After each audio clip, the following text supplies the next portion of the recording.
Our story begins on the planet Kofless as Grandmaster Yoda is entering the atmosphere in his Jedi starship, heading for a diplomatic meeting with the Bothans in order to discuss their positioning in this war. The Clone Wars were over a year in by now, and Yoda didn't go on many missions, but the Bothans had specifically requested Yoda's presence, as the leadership of this world had a long-standing relationship with the Grandmaster. But when Darth Sidious heard that Yoda was departing the Jedi Temple all by himself, he simply could not resist the opportunity to have Yoda killed, even if the likelihood of it was small. He put out a heavily encrypted bounty on Yoda with no name attached to himself, but more than enough credits to get the attention of any bounty hunter in the area. And so as Yoda dropped through the clouds, he would quickly find out he was being followed as the Razor Crest, a heavily armed gunship, dropped out of the clouds behind him, taking aim at Yoda. This was Din Djarin, a man who was born on the world of Ventina around 30 years ago. And when Din was a child, that world had a dispute with the Trade Federation. A battle broke out between battle droids and a group of early Death Watch Mandalorians that were using that world for trade negotiation. Din would see his parents die in that crossfire, but before the battle took him down as well, a Mandalorian scooped Din up, removing him from the chaos and bringing the child to Mandalore, where he began his life as a Mandalorian. Din would be raised on Concordia, and he was raised under a smaller group of Mandalorians on the far side of the world called the Children of the Watch. This group was separate from the royal bloodlines on Mandalore, and followed a much more ancient tradition that included never showing your face to another person.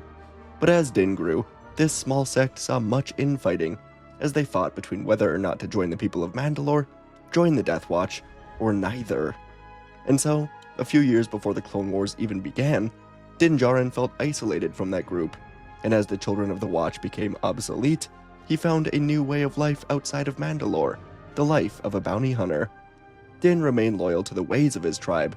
He kept his helmet on around everyone, believing it to be the way. He also became very isolated, keeping to himself, roaming Outer Rim worlds as part of a bounty hunter guild.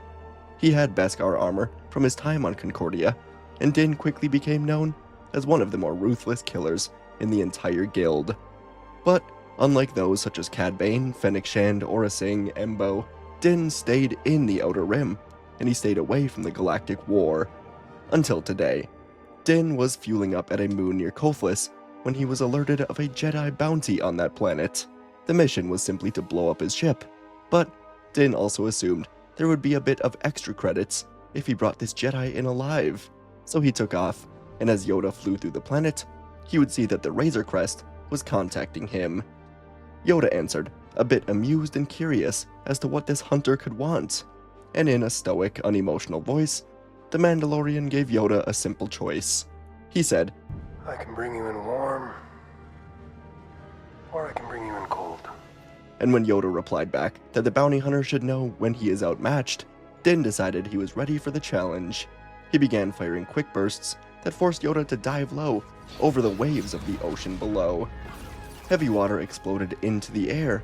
The two ships skimmed the surface, and Din was trying to follow every sudden twist in Yoda's much smaller ship.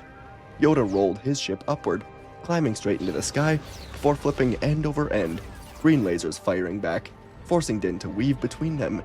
The Razor Crest surged forward with heavy power, cannons thundering, nearly clipping Yoda's wing as they shot between towering rocks that were rising up from the sea. Din pushed the throttle, closing the gap, convinced he had the smaller craft cornered as they were coming upon a cliffside wall. But then, in a calm, daring move, Yoda cut his engines, hitting the brakes, and his starfighter dropped sharply as the Razor Crest blasted right past Yoda. In one smooth motion, Yoda reignited his thrusters, he swung in behind Din, and he opened fire on the Crest's engines.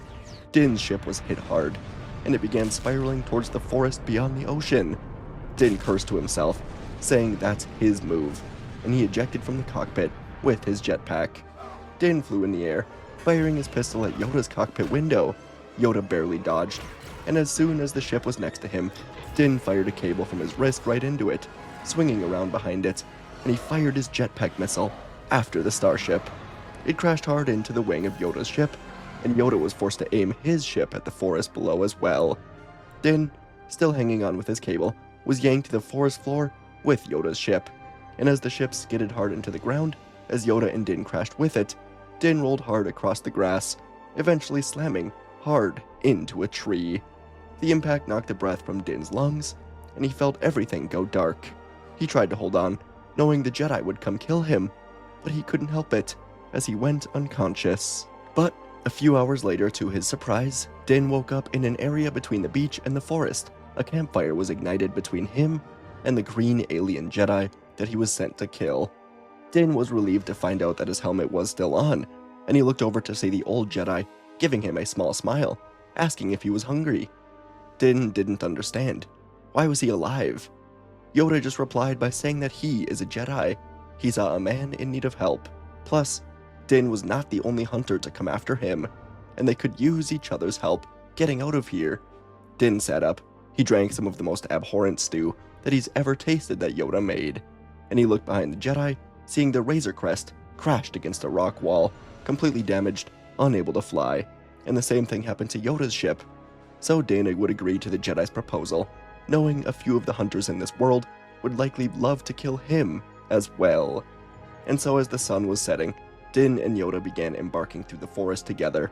Their plan was to get to the main hub of this world, steal a ship, and get out of here with their lives. Negotiations for Yoda and the Bothans could wait, and as they began, Yoda told Din that he carries a troubled past with him. He can sense many things that the Mandalorian has been unable to let go of, or unable to accept. Din kept quiet, but he wasn't the biggest fan of the Jedi using his magic to probe his mind. And around an hour into their trip, the first ambush came from a group of Weequay pirates from the trees. Din immediately fired 2 clean shots, dropping the nearest pirates before they could even fire at them.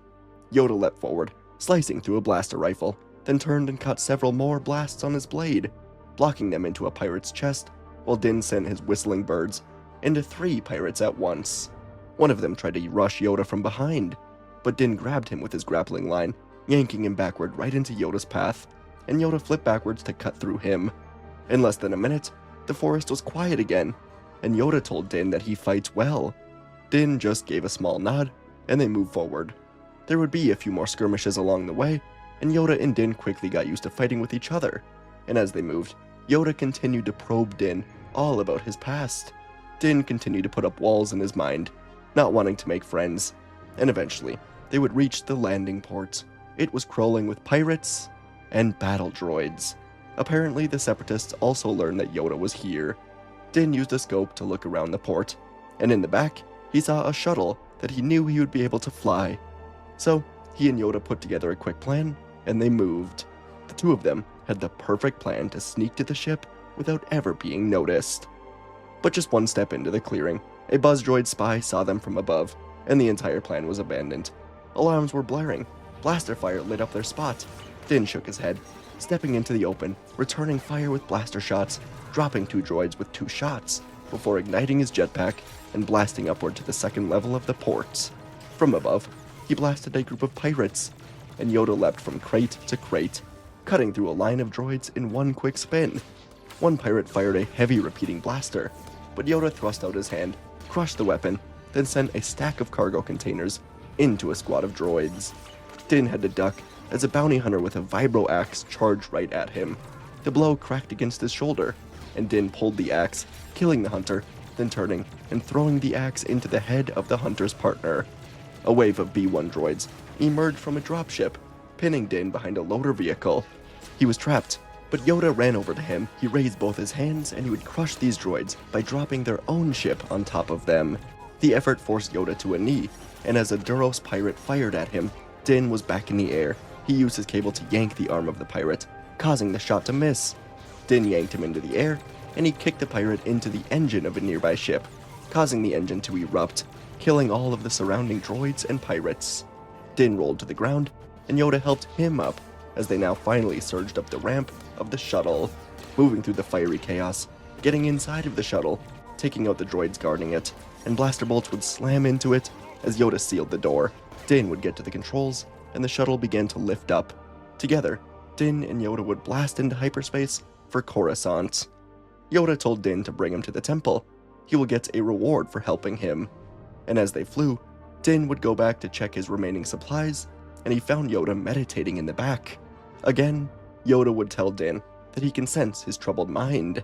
He asked Din if he is a part of the Death Watch, an enemy that the Republic has been monitoring and fighting.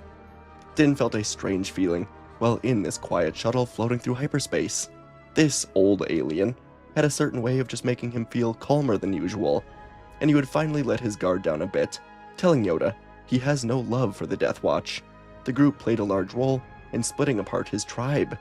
This would allow Yoda to tell Din all about the Death Watch and their role in this war. And he told Din that the Jedi and Republic could certainly use the expertise of someone as talented and knowledgeable on their side. Din shook it off, saying he works alone, but still, he was compelled to sit by Yoda. Yoda would ask Din to take off his helmet so he can see his true face, but Din would tell Yoda about his rules, which Yoda respected. And after a bit of silence, Din would actually open up a bit more, asking Yoda what he meant earlier, when he told him that he could sense something in Din's mind that he was refusing to accept.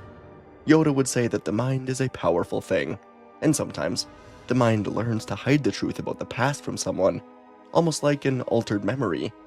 Din had a small feeling of what this could be, and sometimes, when he remembered the day that his parents were killed, the memories blurred together.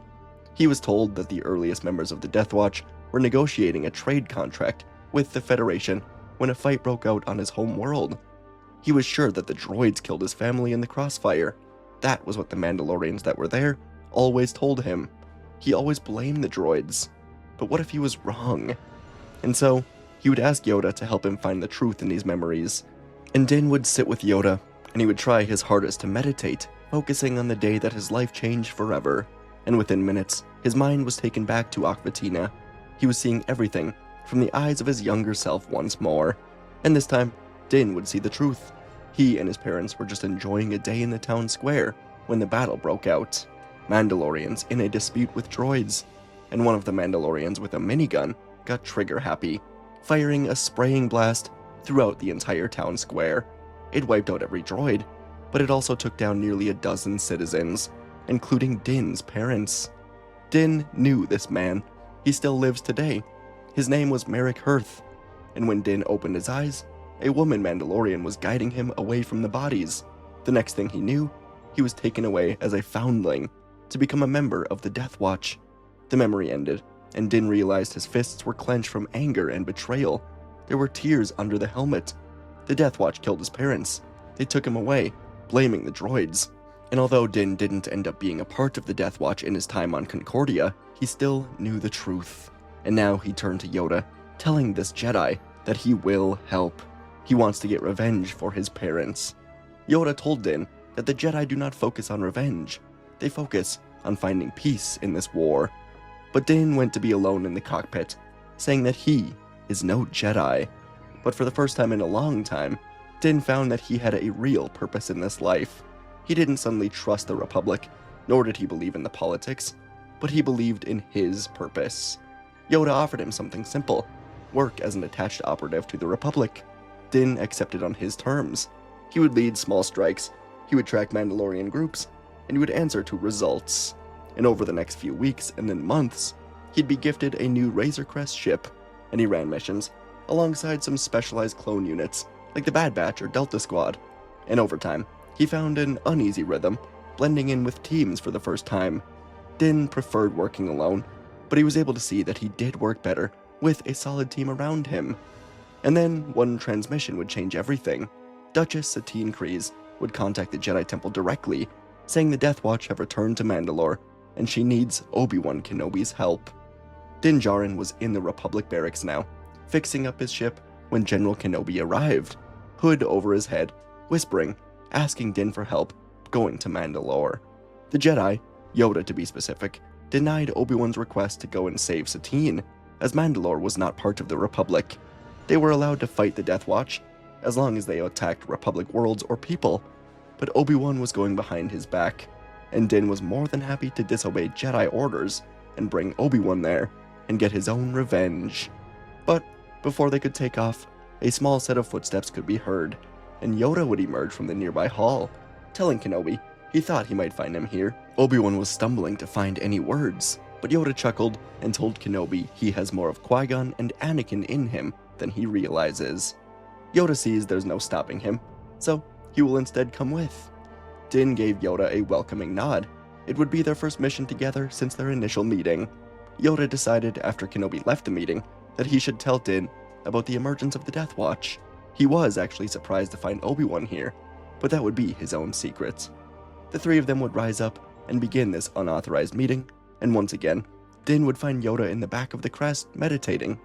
Obi-Wan was in the front of the ship, and Din didn't need the Force to feel how on edge the Jedi Master was.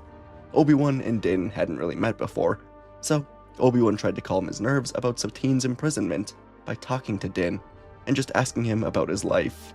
Obi-Wan would find out that Din likes to keep quiet for the most part, but he also does not have any real love for the Death Watch. This was good, and as they approached Mandalore, Yoda would tell the two of them that he senses a disturbance surrounding Mandalore and the Death Watch. It was well known by now that the Death Watch worked with Dooku and the Sith, but this was different, and the trio had no idea that it was the other Sith, Maul and Savage, that have taken the planet. When they landed, it was decided that Obi-Wan will go and save Satine alone. Yoda and Din will scope out the area to try and determine the truth of who is leading this takeover of Mandalore. They will all meet back here when Kenobi gives the signal through their shared comlinks. The mission would get underway as Din and Obi-Wan took down a Mandalorian so Obi-Wan could steal his armor, and then he took off. Yoda and Din stayed behind, and they moved down into the sewer areas where they could begin some spying. And as they walked together, Yoda told Din he was happy to see that this path is seeming to work out for him. He asked Din if he still seeks revenge on the Death Watch. Din thought about it for a bit, then told Yoda he does think he was always meant for this type of life, as a Mandalorian at least. But even so, he must avenge his family in order to give himself some peace of mind. Then Yoda asked about Din's many years in Mandalore. Did he have new adopted parents here? A family, perhaps? Din was silent for a while, but after a bit he told Yoda that he had less of a family and more of a tribe. He was raised by many in the way of the Mandalore, a tribe separated from the rest of Mandalore, but the war in the galaxy and the civil war budding here on Mandalore made his tribe choose sides. The people he was close to chose the Death Watch or Mandalore, and when he left them behind, he swore to never get involved with the politics that tore the tribe apart. That was, of course, before Yoda showed him the truth about his family. And after a long walk in the sewers, Din and Yoda finally came upon a meeting room through the vents above them. This was where they found him, Darth Maul, meeting with members of the Death Watch. Maul had just been alerted that Satine was freed from her cell, and Maul said this was good. Kenobi is here, just as he expected. Yoda motioned to Din that they have to get out of here and warn Obi-Wan, but Din was suddenly frozen in place. Through the vents, he saw the Death Watch members speaking to Darth Maul, and among them was Merrick Hearth, the heavy Mandalorian that killed his parents. In the room above, Maul separated with the few of the Mandalorians, including Merrick, telling them to prepare for the coming battle. He intends to kill the Duchess, and it will ignite Mandalore into war. So Maul left, and Din turned to Yoda, telling him to get out of here. He has to do this alone. In the room above, Merrick was organizing battle positions with a group of Death Watch warriors when the vents below him suddenly exploded outward. Through the smoke, blaster fire fired right into the exposed armor areas of the 5 Mandalorians around Merrick as he dove to cover, pulling his minigun down with him. As the smoke cleared, Din Djarin was standing alone. Merrick saw him in a reflection, and he told Din they don't have to do this. Whoever hired him for this job can be bought off. They should work together. But Din coldly told Merrick that no one hired him for this job. This one is personal, for him and for his family. Merrick sighed, realizing Din knew the truth, and he would have to kill his old friend. So Merrick spun out of cover, firing a spraying round of his gun through the room. Din slid to the floor, then flipped over the panel Merrick was hiding under, firing at him. Merrick was hit in his chest plate. He tackled Din to the floor. And meanwhile, Yoda was running back through the sewers, but he was already too late. Obi-Wan and Satine had been caught trying to escape, and they were both dragged unconscious into the royal palace. Yoda calmed his mind, and he remembered what Maul said. There's a group of Mandalorians here, opposed to his efforts. Yoda just had to find them. And Din and Merrick were continuing their fight as Din rolled back to his feet, firing, buying himself a second before the cannon once more tore through the room, shredding panels, forcing Din into a hard dive behind a support column. Merrick's gun overheated, so he pulled out a vibroblade, moving forward, slicing across Din's shoulder, and Din tried going for a punch, but Merrick caught Din by the throat, hurling him across the room. Din winced, but he fired his whistling birds as a distraction, then triggered his jetpack, launching himself upward, driving his own blade deep into the gap beneath Merrick's helmet seal. The blade punched through, and Merrick collapsed to his knees. Din then ripped off Merrick's helmet, and he fired his blaster once to end it. Din remembered his parents. He mourned his life before the Mandalorian way. But then he would go to find Yoda. He was now a Mandalorian at heart. This world was in trouble. He would help. This is the way. And a while later, inside of the royal throne room, Maul was holding Satine, suspended in the air, relishing this moment as Kenobi was helpless. Maul had spent this time taunting Obi-Wan, lecturing him, wanting him to suffer like he has suffered. And so Maul would ignite the Death Saber, preparing to pull Satine into it. But then the large window behind him shattered into a billion pieces, and a blaster fire poured into the room. Obi-Wan used this distraction to pull his lightsaber into his hands, quickly igniting and swiping the heads off of the Mandalorians that were holding him here. Kenobi turned, blocking other blaster fire from the other guards in the room, and he turned to look at the window that just broke open. Standing here now were Yoda, Din, and a squad of Mandalorian rebels led by Bo-Katan. Yoda had found them, explained the situation, and they all got here as quickly as they could. Satine was dropped to the floor, and both Maul and Savage were backpedaling through the throne room, sabers ignited, calling upon reinforcements. A civil war battle would break out in here. It would spill out into Mandalore, as the warriors loyal to Maul flew through the doors and from behind the intruders, trying to hold them off. Yoda would yell at Din to get Satine to safety, help Bo and the rebels. He and Kenobi will handle the Sith warriors. Din would nod, and after a bit, the throne room would go quiet. Olmec and a handful of Mandalorians were dead on the floor, but Yoda and Obi-Wan were now slowly circling Maul and Savage. Obi-Wan moved towards Maul, leaving Savage alone with Yoda, and Maul warned him to be careful, as he and Kenobi began their duel. But Savage charged with an unbalanced fury, barreling towards Yoda with his brute strength, his blade smashing down in crushing swings. But Yoda slipped inside of the arcs. The small Jedi spun low beneath Savage's swings, then flipped upward and sliced right across Savage's thigh. He screamed with pain and anger, and he hammered down again.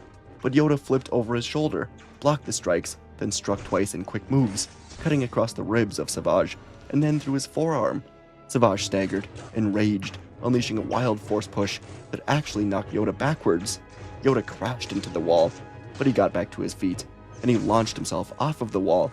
With a sharp twist, he drove his blade straight through Savage's chest. The massive warrior froze, then collapsed dead to the floor. And across the room, Obi-Wan and Maul were in a much more even duel. Maul pressed hard, fury fueling every attack, and he would see Savage fall dead. He drove Obi-Wan backward, absorbing the assault with his tight defensive form. Maul swung high with the red blade, then low with the darksaber, nearly taking Obi-Wan's legs, and he flipped away, allowing Yoda to join the fight. Maul bared his teeth in his rage, but then his expression twisted into something else. Confusion, then recognition, and then true, genuine fear. The doors behind him flew open, and Darth Sidious emerged. His gaze settled on Maul, and then on the two Jedi with him. Sidious had come earlier this time, as he sensed the darkness from Maul rising, but he didn't expect to find Yoda or Kenobi here. This was unfortunate. There was no turning back now. He had to destroy them. And down on the plaza, Din Djarin was fighting alongside Bo-Katan as the streets of Sundari were exploding into chaos. Loyalists to Maul surged forward, but Bo-Katan and the rebels were flanking from above. Din fought well, and he dropped two super commandos with a quick clean shot as Bo landed beside him. Around them, Mandalorians were colliding in brutal combat. The civil war tore through the capital, and when Din had a moment, he looked back up to the throne room, high up in the buildings, seeing flashes of red, blue, and green, as he hoped that Yoda and Kenobi were winning their fights. In the throne room, Maul spun his red blade alongside the darksaber at Obi-Wan with fast, sharp strikes, meant to break him down. Obi-Wan held firm, blocking every swing, taking the occasional look to see Yoda fighting this Sith Lord that just emerged.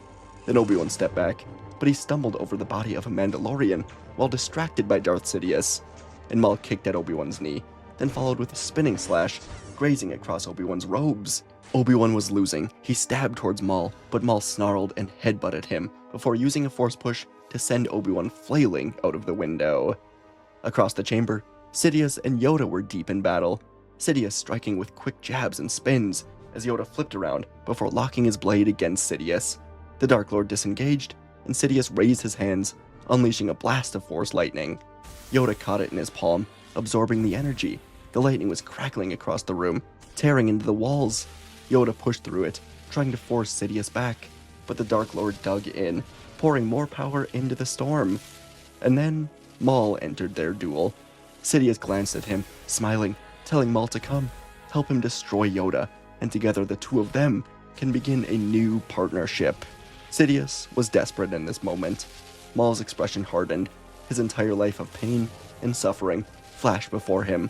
He saw the true culprit for all of it, and he made a choice, driving both blades straight through Sidious's back.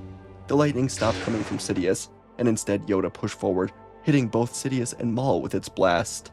Sidious would die, and Maul would crash hard into the wall, a smile forming on his face, as he knew he got his revenge on Sidious.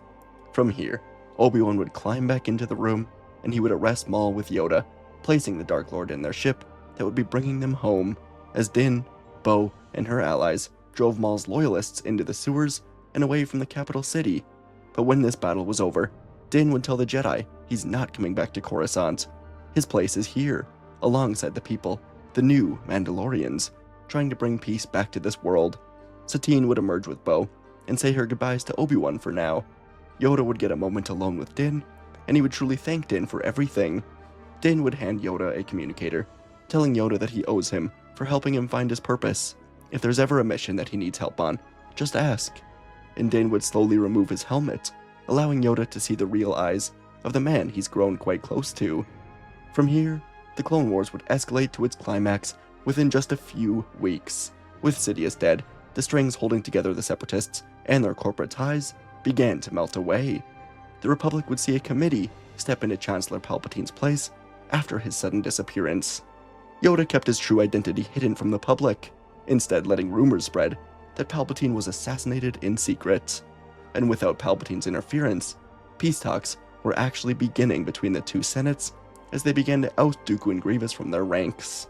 The war would go on for another few months, but ultimately it would come to a head with the Separatists launching their entire remaining forces onto the Republic capital of Coruscant. The attack seemed to be an act of pure desperation. The battle would see the death of Grievous by the hands of Mace Windu and Kit Fisto. It would also see the capture of Dooku as Anakin and Obi-Wan defeated him on his ship in space. The war was seemingly over, but as the dust settled, Yoda and the Jedi quickly realized that someone was captured, missing now from the Jedi Temple. Dooku's Magna Guards had snuck into the temple, capturing a young Jedi, and out on Mandalore, as Din was becoming a key member of the new Mandalore under Satine and Bo, co-leading the world with a mix of peace and the old warrior ways. Yoda would contact Din with a mission request. A young Jedi has been taken from the temple and brought to a world called Wayland. They need someone with bounty hunter skills to go and rescue him. And so Din Djarin would set off to Wayland, and after a few days, Grogu would be rescued, as the Mandalorian and Grogu would blow up the mountain he was being kept in, where cloning experiments on Grogu to bring back the Sith were underway. The two of them flew out of the explosions in the Razor Crest, and Din would return Grogu to Yoda, as the two of them looked upon a rebuilding galaxy. Din would continue to help Mandalore rebuild. Yoda would step down, and he would promote Plo Koon, Mace Windu, and Shakti to the roles of Trio Grandmaster, while the Republic elected Mon Mothma as Chancellor. And on Mandalore, the Darksaber was missing, under a heavy pile of rubble from the duel with Sidious, Maul, and the Jedi. But these new Mandalorians wouldn't use it to rule for now. The Kryze family was bringing back the world to its highest point, and Din was finding his place in all of it. And folks, that is our story. Wow. One of the longer ones I've ever done. Easily. yeah, shout out to the Mandalorian and Grogu movie. It looks, I don't know, it looks fun, right? Like, do we have some haters for it? Probably. I mean, I don't think it's gonna be, interstellar. I don't think it's gonna be masterpiece cinema. But I don't know. I think it could be pretty fun. Trailer looked nice, and yeah, I don't know. Either way, I enjoy The Mandalorian, so wanted to write about it. First time ever, I think, putting him, or at least putting him in the title of a story. So yeah, hope you guys enjoyed. It's a fun character to go over. I'll definitely be doing more with him, I think, as we get closer to the movie. And yeah, thanks for watching. Let me know what you want to see next. It was fun pairing him up with Yoda, kind of contrasting the Grogu stuff. But appreciate you guys, and I'll see you in the next video.